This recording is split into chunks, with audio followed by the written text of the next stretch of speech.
Hi everybody, I hope you are good and you had a nice weekend and you are starting well the week.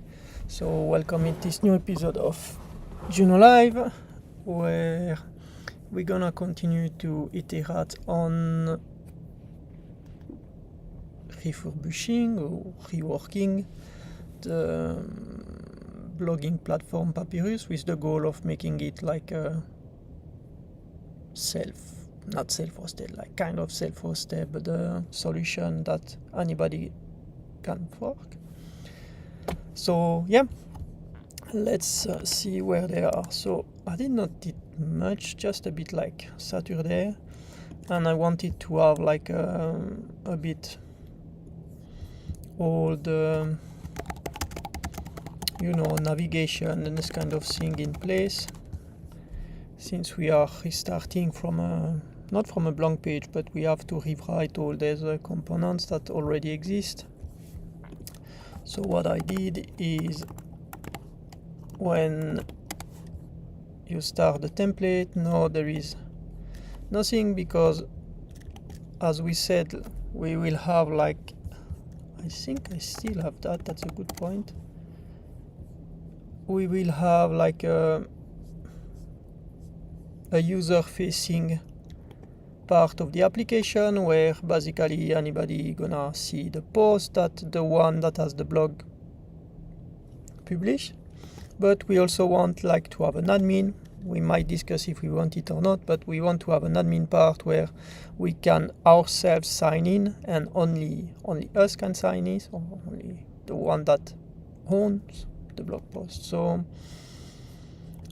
I did this by just making nothing here and an admin root. So if we have a look to our code, I added like, there is home and there is like an admin root, and in that admin root I added the sign in button, and here we also have sign in, and this one does nothing, but we probably gonna have to hide it when not signing in. And if I sign in here,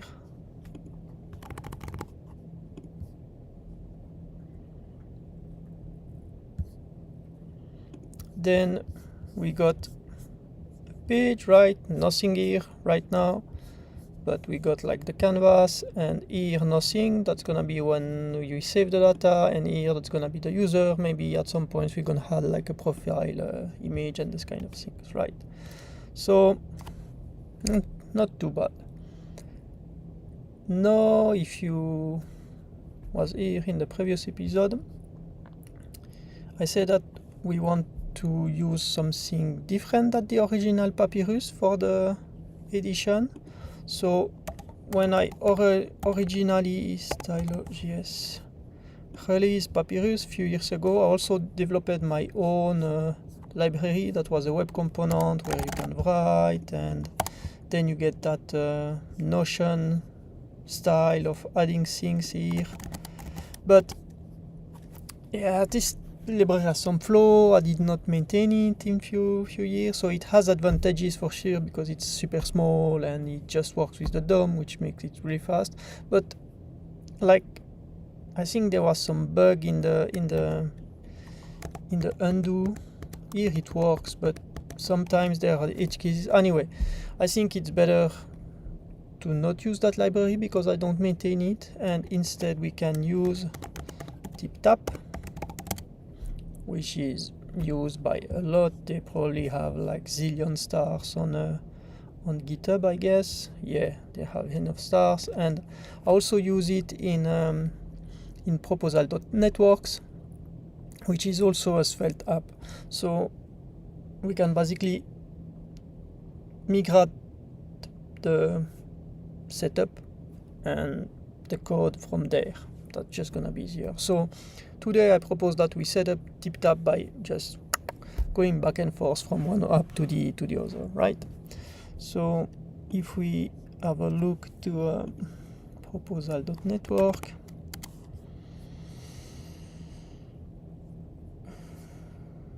just for yeah. All right, so TipTap. Okay, you see we're gonna need lots of different libraries here. So we're gonna need the TipTap core, and we're gonna need some extension because why not? But if we have a look to their explanation, I guess somewhere there should be like an explanation of how to install things. I think it's relatively modular in the sense that you create a project, then you install core, PM and starter kit, and then in a component you make one editable basically, and then it becomes your element, right? And then you can add also some action. But if you want, for example, I don't know, like to highlight code or to have some styling for the table, then you need some extension, which we're gonna install. All right, so let's do that. I will have this one like this here and here. Wow, no, it's not gonna be excellent. So let's do that. Okay, so here I'm in my Papyrs Reborn. So we had core, PM, starter kit. We start with that, and then we add all those extensions.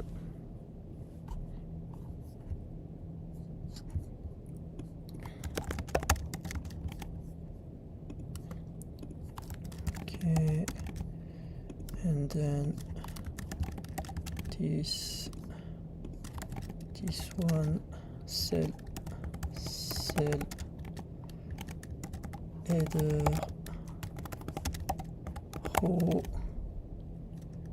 typography and underline. Oh, typography and underline. All right, good. Then let me check if I had some configuration somewhere. I think there was, because I have a Stack Overflow issue about it that is popular. Where do I see my answer?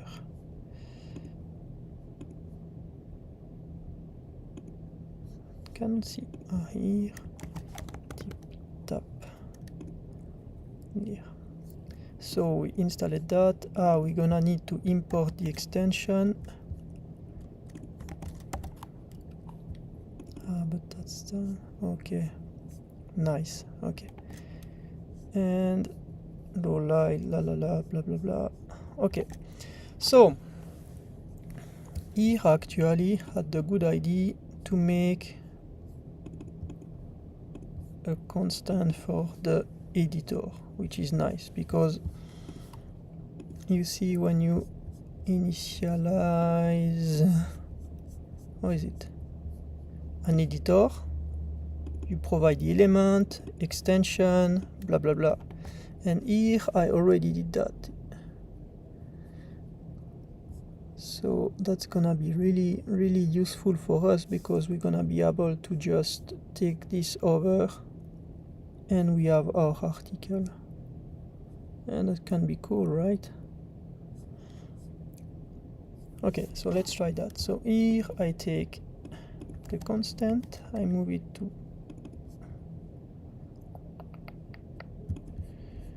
Papyrus.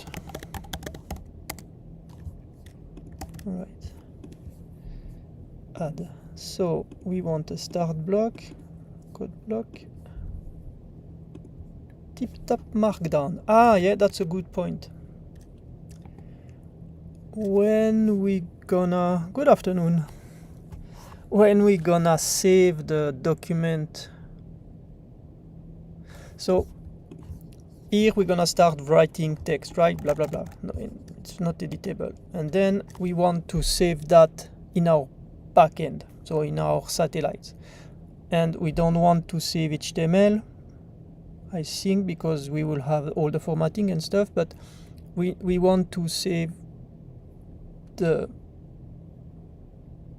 whole doc. And it will be also really useful if we can manipulate that doc. And maybe the best format is having Markdown.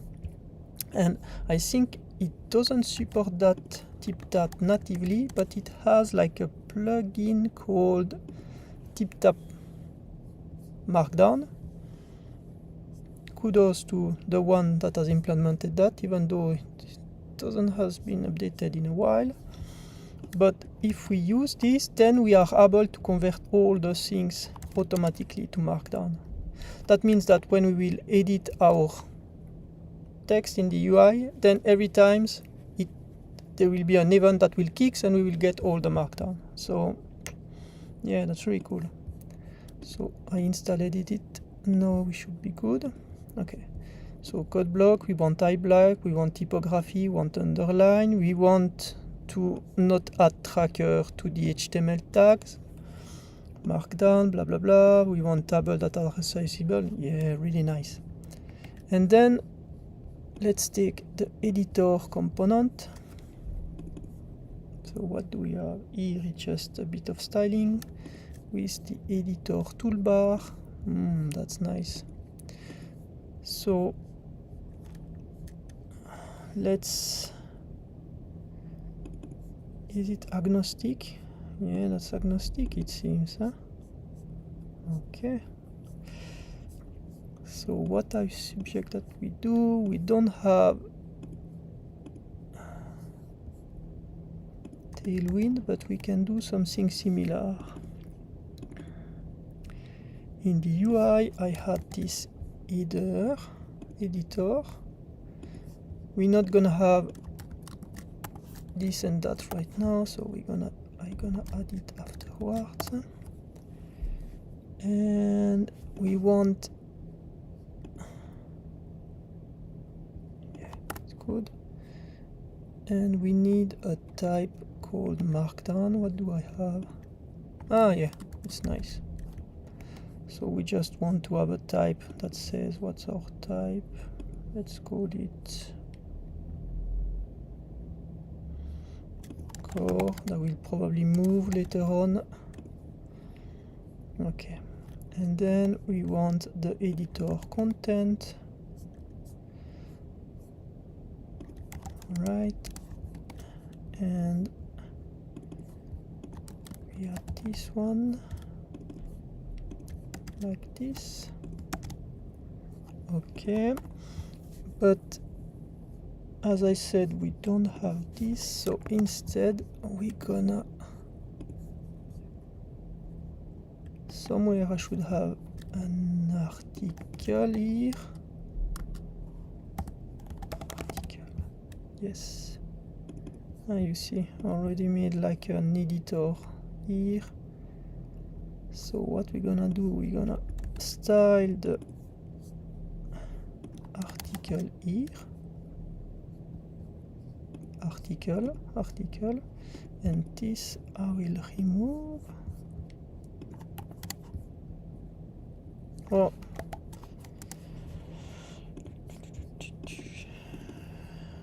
or we're gonna keep it because let's call it doc editor for now, and here we use the editor. This way we can add all the persistence at that level, right? And here we're gonna need to pass some content. Yeah, exactly. So if we have a look where that's used here, so content will be string. So yeah, that's really interesting. So we have content, which is a string. So let's call it hello world.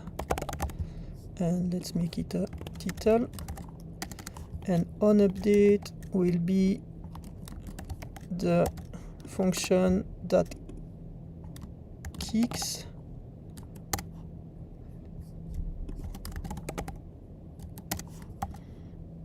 and we're just gonna make a console log for now, right? Which is disallowed, but doesn't matter.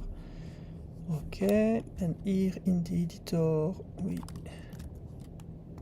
don't have this, and in the content,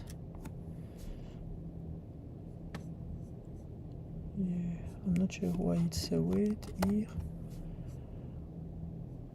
Okay, this will go at some point, and okay, we have the extension. What does it look like? Ah, not too bad. So now, if everything goes well, I should be able to click here, and you see we already got some editor that is working, and every time I'm I don't know, like doing some stuff, of course it's HTML. Ah, it works. That's really nice. Okay, that's cool, huh? Alright, not too bad. Yeah, I mean, we have to style things, but that's a good start, I think. And when it kicks, we will be able to save that. So let's okay, here, because I got a margin and padding, alright, which makes sense. And this here, that's why we add those here prose. What's prose in Tailwind? I don't remember. Tailwind, what's prose?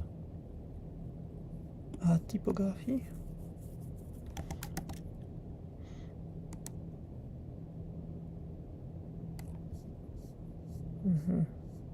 Okay, I'm gonna have to check if I want that. It's a way to style the size of the text and this kind of things. Okay, it's probably something we can have a look. But one thing's for sure is that we don't want an outline, right? So it's an article, it has a div within, so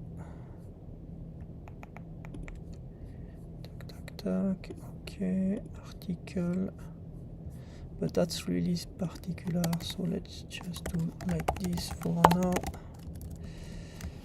Content editable, true, and here we're just gonna put outline none, right? Yeah, just a bit more beautiful. Okay, it's a start. I mean, it's good to go. So I will format things,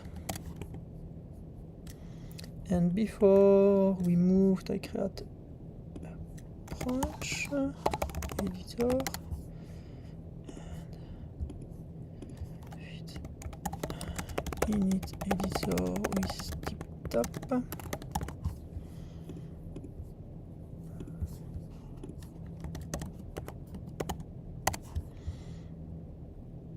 Okay, one thing that I want to add, maybe just as I can take it offline, but I want to have like the editor toolbar. I think that's cool to have. So here we should add a header. Okay, so we have header.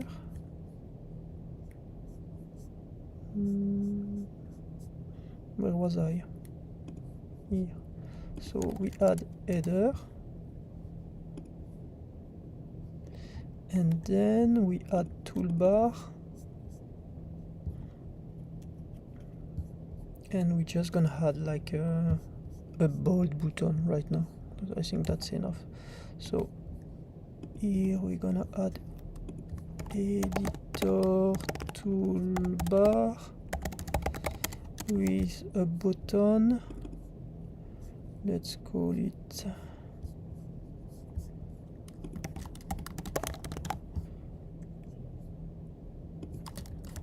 okay, it needs an icon, so we want a button. On click we want to do that stuff here.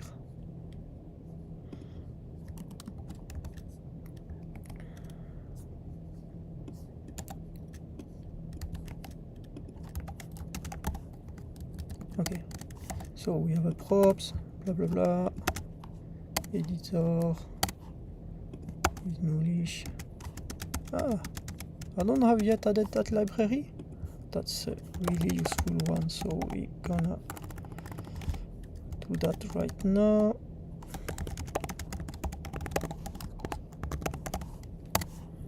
So it's a library that comes from ICGS, which have tons of utilities, or tons, which are some utilities, and one of those is nullish, non-nullish, and so on. And I found really, you know, instead of checking is undivided, is nothing, blah blah blah, it's just like a shorthand to do that. And it's kind of handy because if I use that, I know that it can be undefined or null, but I don't really care. It should just be defined basically. But if I have then an equals undefined, I know that the value was set on purpose to that. It's kind of like a, I don't know, it's a convenient way of coding for me. Alright, so what do we say? On click we want this. We want an icon bold, so here we should have an icon bold, I guess. Yeah, so we're gonna move it here.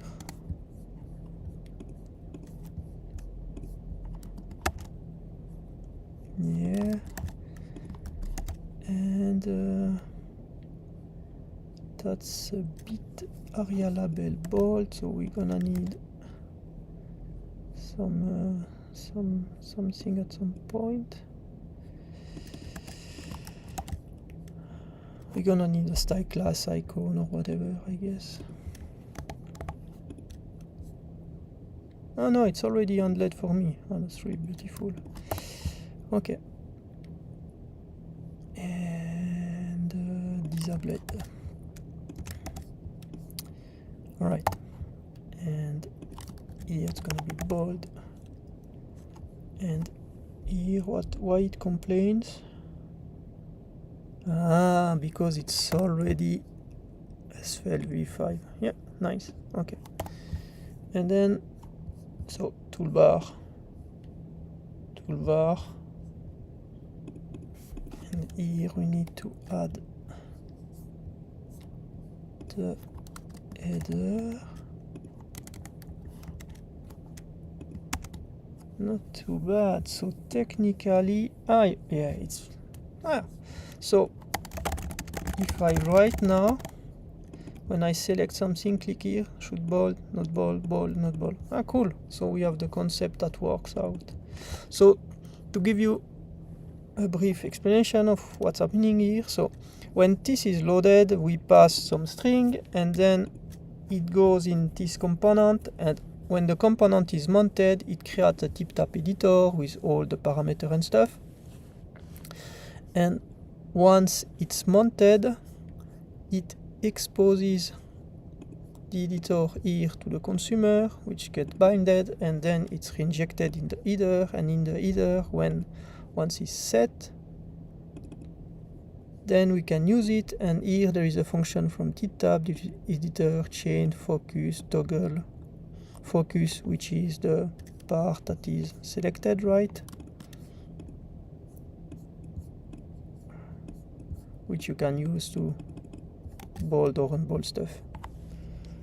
Alright, so let me just format things, and we're gonna migrate that to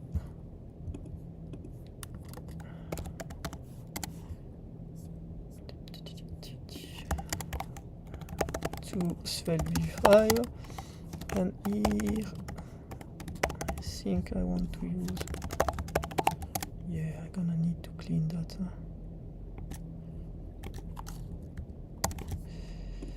So here we want to use the translation.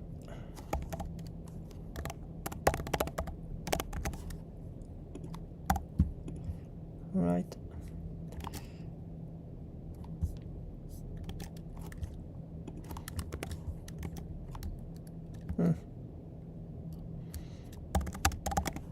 I want to auto-fix the order of the imports.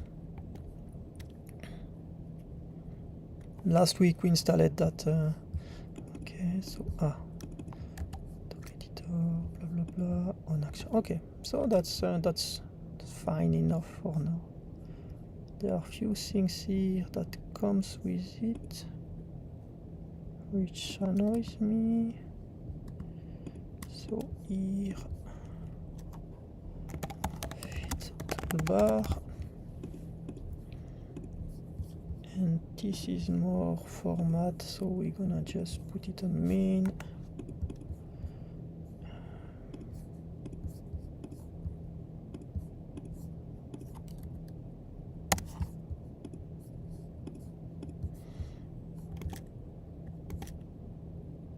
Yeah, no, let's do that afterwards. So I don't have set anything particular, so I just gonna,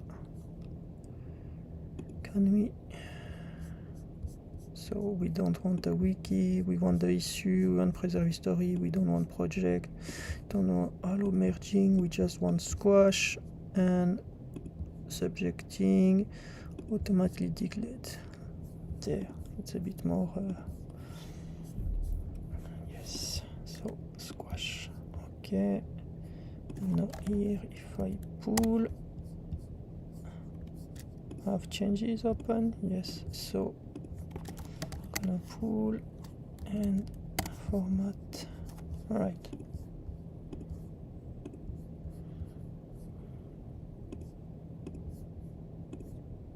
okay, that's good enough. It's some stuff I can tackle afterwards. So let's migrate those components to SvelteV5. So let's start by the end. So here we want an interface props with the editor here. Yes.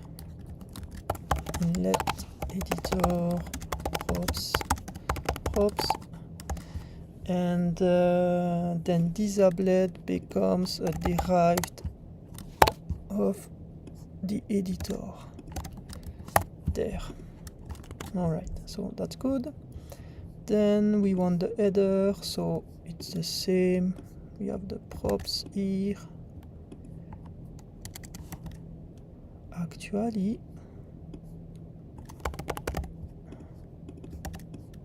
can't we do that? I think we can, right? Yes, so we can pass all the props down. And so we want this one too. So here that's gonna be a state.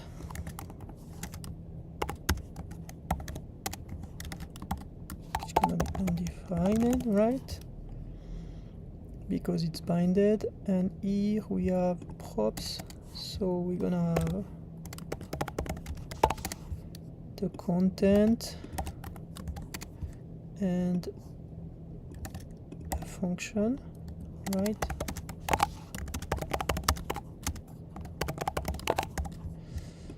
Content and on update. Not bad. And finally we have this one.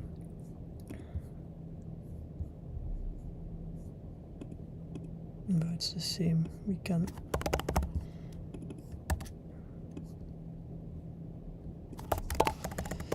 pass down everything. What? Oh, that annoys me. Yeah, but alright. So it's just my editor that is not happy with it. Okay. So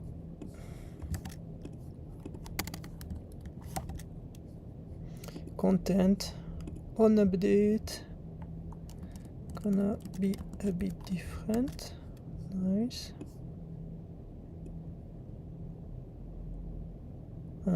No, it's because it's optional for some reason.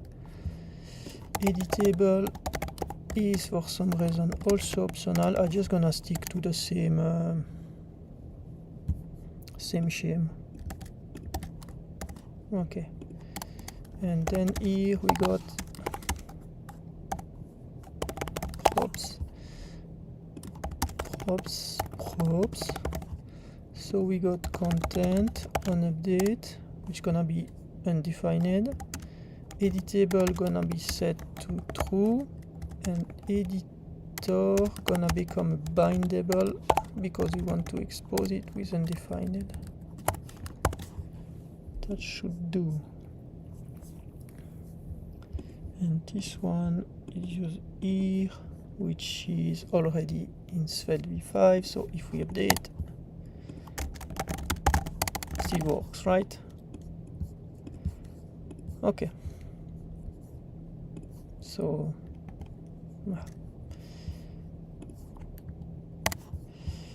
okay, go to Svelte v5. Now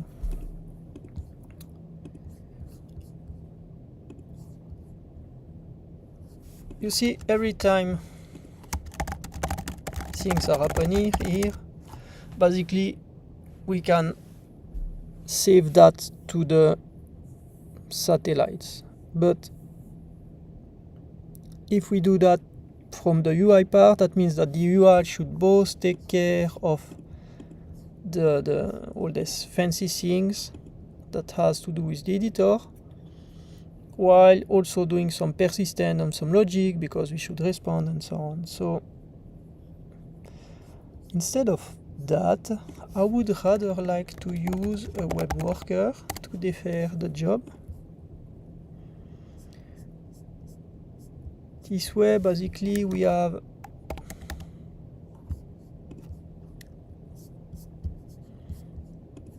that's our browser, right? That's our application.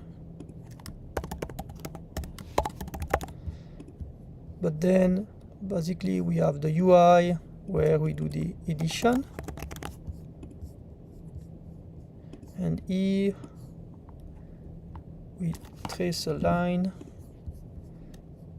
to have, let's connect like that, web worker, and here we're gonna have the UI. This way we do things. And what I like to do is actually every time I change things here, because it's cheap, we're gonna save that to storage that also lives in the UI, right? And we're gonna use IndexedDB. This way, as long as we apply, it's always push. And here, what we can do is we can implement like a, I don't know, like a timer, and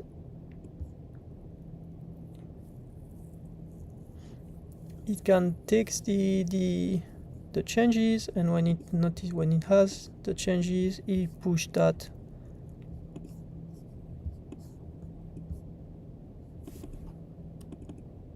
to the satellites, persist the data, right?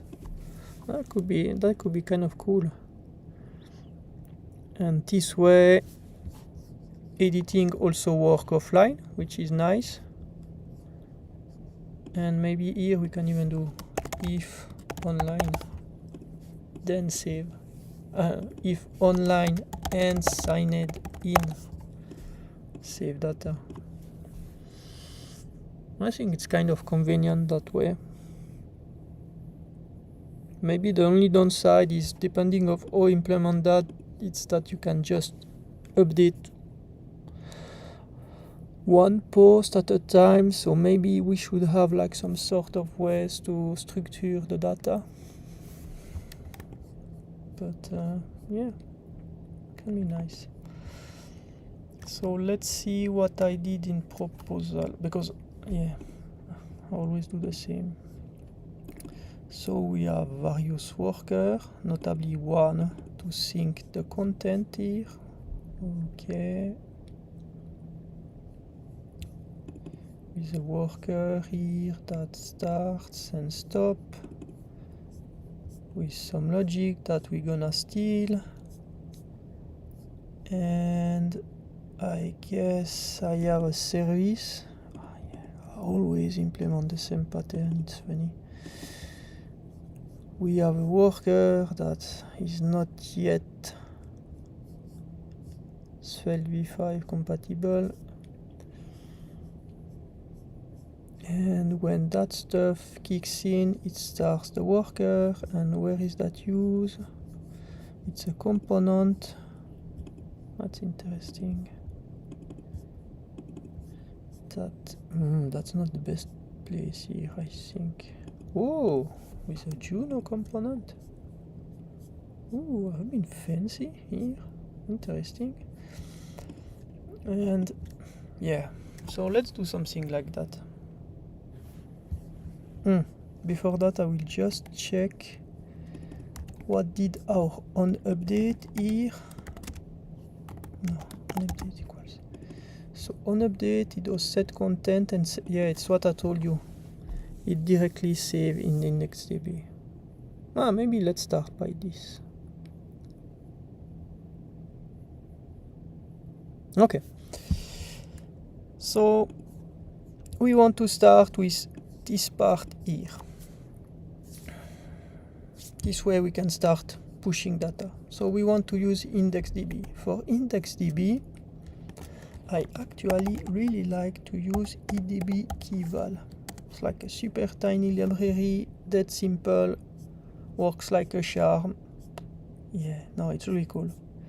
So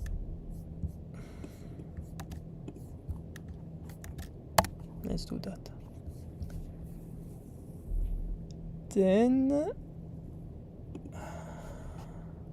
we're gonna add a EDB services. Let's use the same pattern.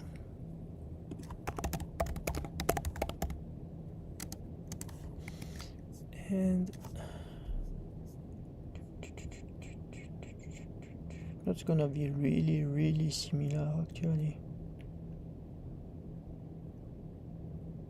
Yeah. So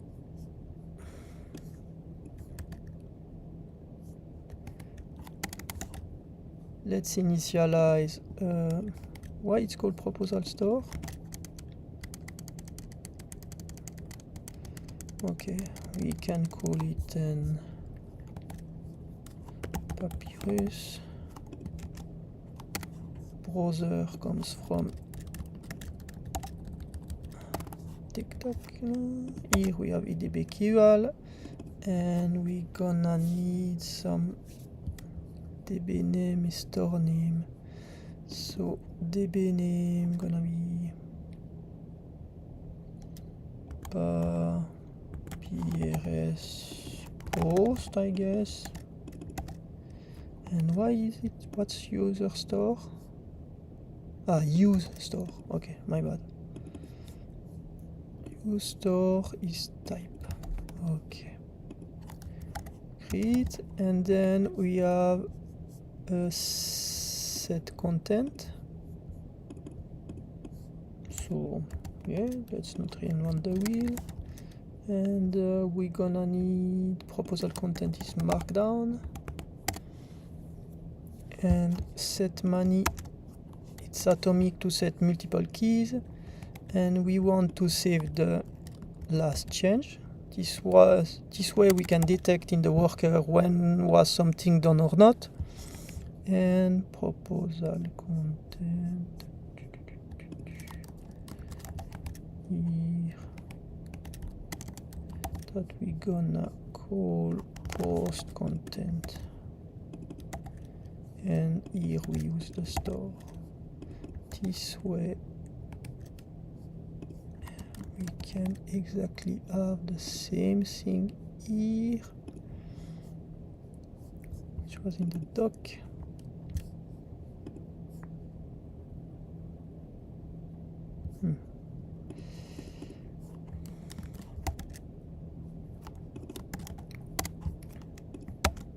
All right, so if we now reload everything, if I start writing, go to my application IndexedDB, you see we have the Papyrus post now, and in it we find the last time it was changed and the text in Markdown.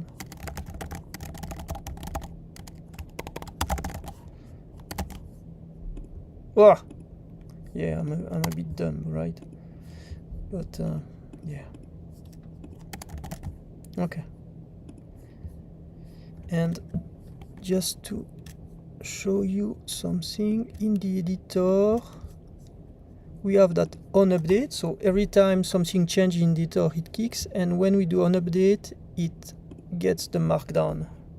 So I guess there is probably a limit in the size of the document. I don't know how big, but so far it's pretty nice.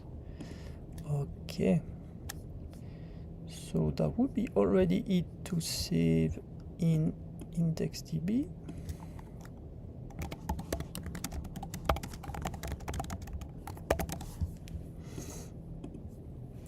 And now that we have saved in IndexedDB, it would be nice that when I start here, by the way, that's a term, post content.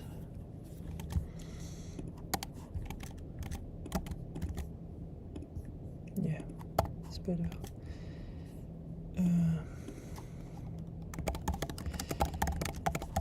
When we load the page here, that we don't start from nothing, right? Since we already have data in IndexedDB. So I guess that somewhere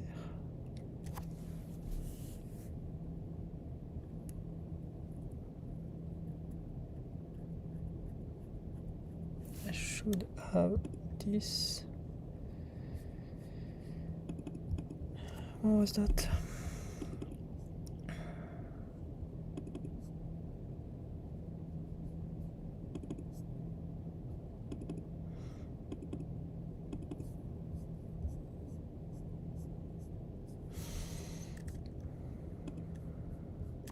So this clearly read the context from IndexedDB. Ah, there is an init function. Okay.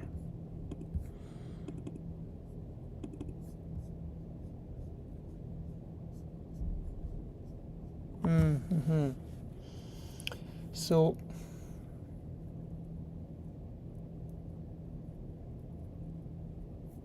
yeah, let's think about it. So what it does is when there is a new key, it either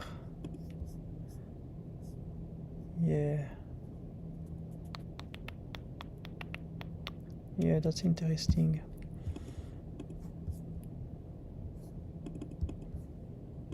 It's like that's the function that would be called when we click here new. So not only, it's like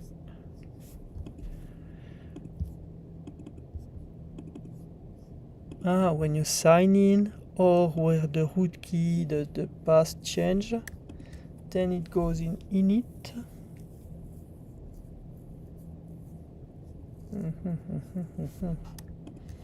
And in init, if there is no user, it say, no, you don't have the right.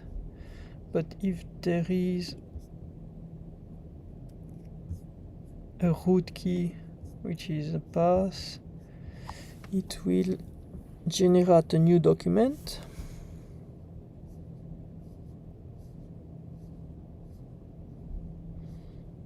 And then here, on the contrary, if there is a root key, it tries to take the info from the doc and it fills. Oh yeah, so it's already all the logic.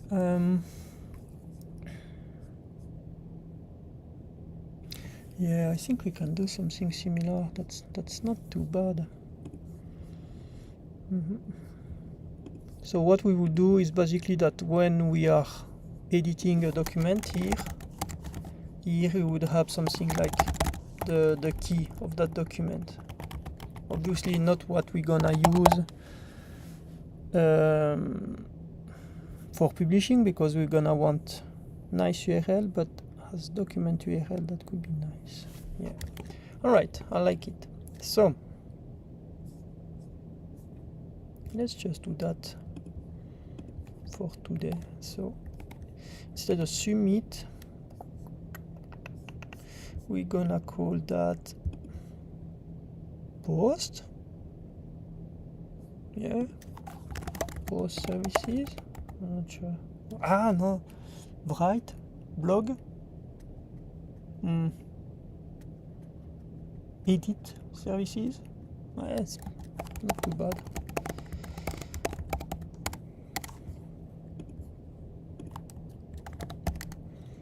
Okay, and I take this, but everything. All right, so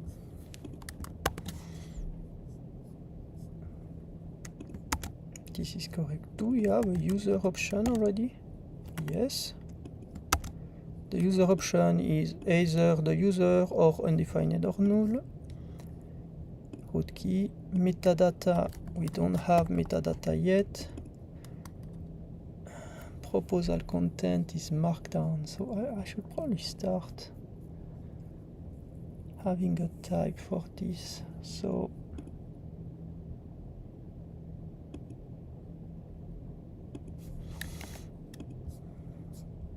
instead of having markdown everywhere, I put that in Juno. Yeah, I have to say I like that. Not that I'm convinced by my own stuff, but it's not too bad. We can always iterate on that later. So markdown, and here that's gonna be post content, which we will use here too, because it's same. And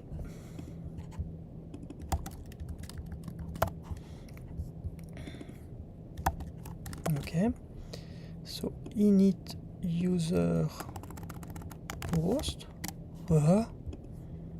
post. So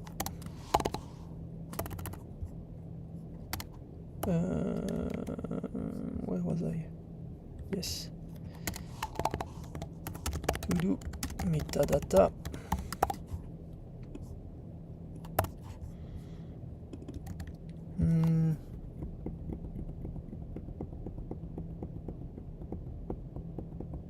If we use nano ID, they are a bit shorter. We can also use UUID. UUID are a bit longer, but then we spare the library.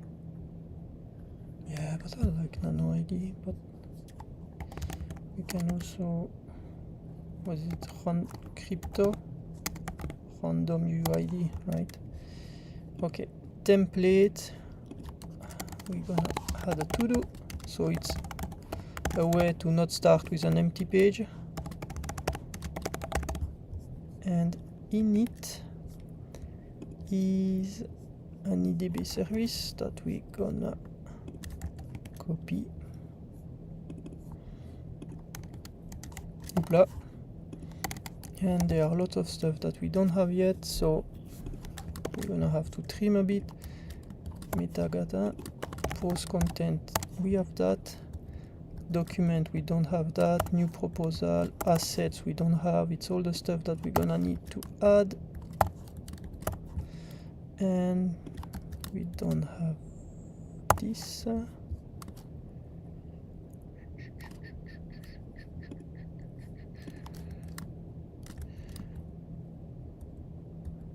All the stuff that we're gonna have to add.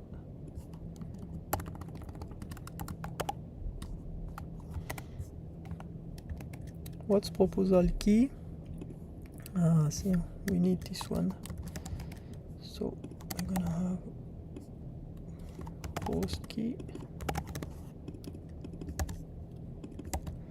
and metadata we don't have yet. Post content we have, asset we don't have, doc we don't have yet. The store, okay. So then here we have an init, but all the stuff that we don't have.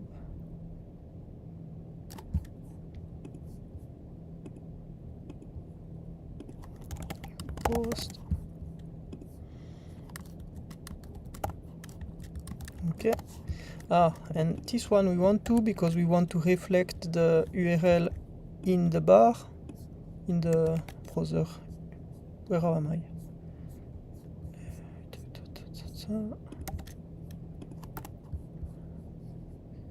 I need, wait.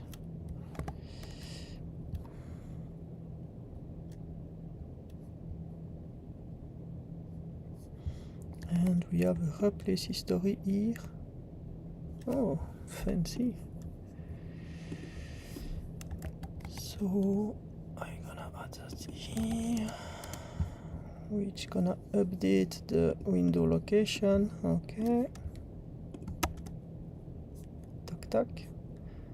So it's good. We don't have that yet. We don't have toast yet. To do toast error. That's something I can do offline. And here, that's all the part where we retrieve the document if it already exists, and then initialize with the document that we comes from the satellites. So here, to do retrieve data from satellite and load. And here we gonna, it's funny, what's result? Okay, let's do like this, and for now we just do from satellites. To do toast, and here we have that. Okay, yeah, okay. And now, where did we see that that was initialized? That was initialized in the submit, so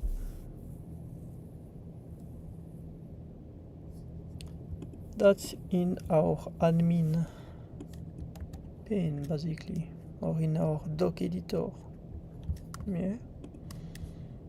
All right.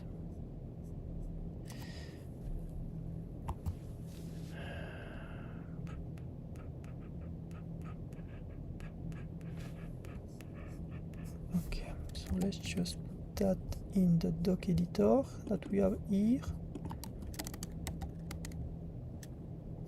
We can discuss if it's the right place, but we have to start somewhere, right? And here we want the user store, and the root key, where does that come from? Nav derived. Nice. Nav.derived.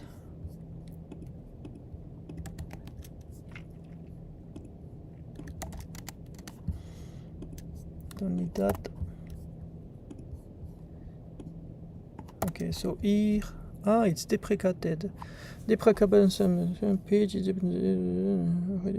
so value contains page data.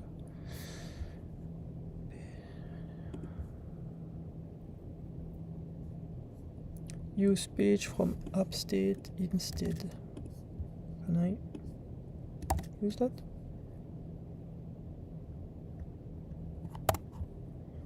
Okay, and but that's maybe we can get rid of it completely. Let me check that, because that would be something that this way we are right from the start, right?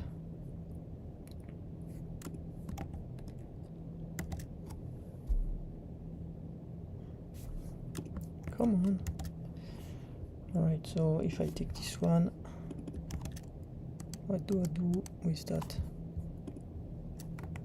Directly. Nice. Okay, so this means that we don't need this actually, but here we can use page. And how did I do that? Page.root.id. What do we have? Page.root.id.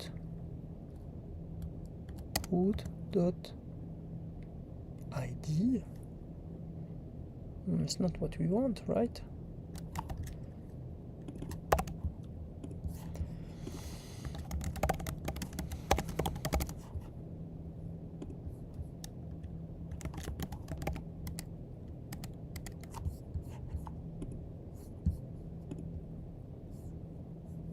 All right.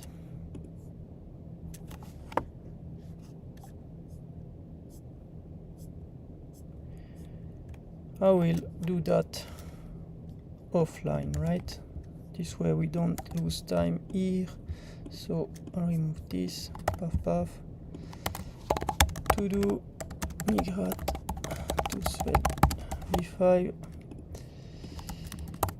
Super. And here I remove this, and there we're gonna import that. All right.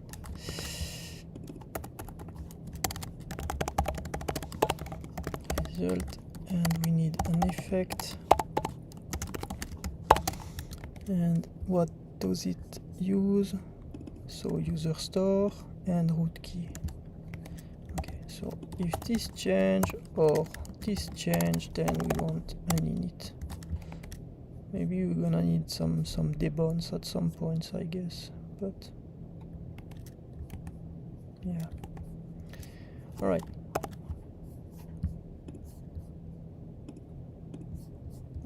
You see, so here if we go to admin, that works. We have admin, and here it generated a key, which is nice.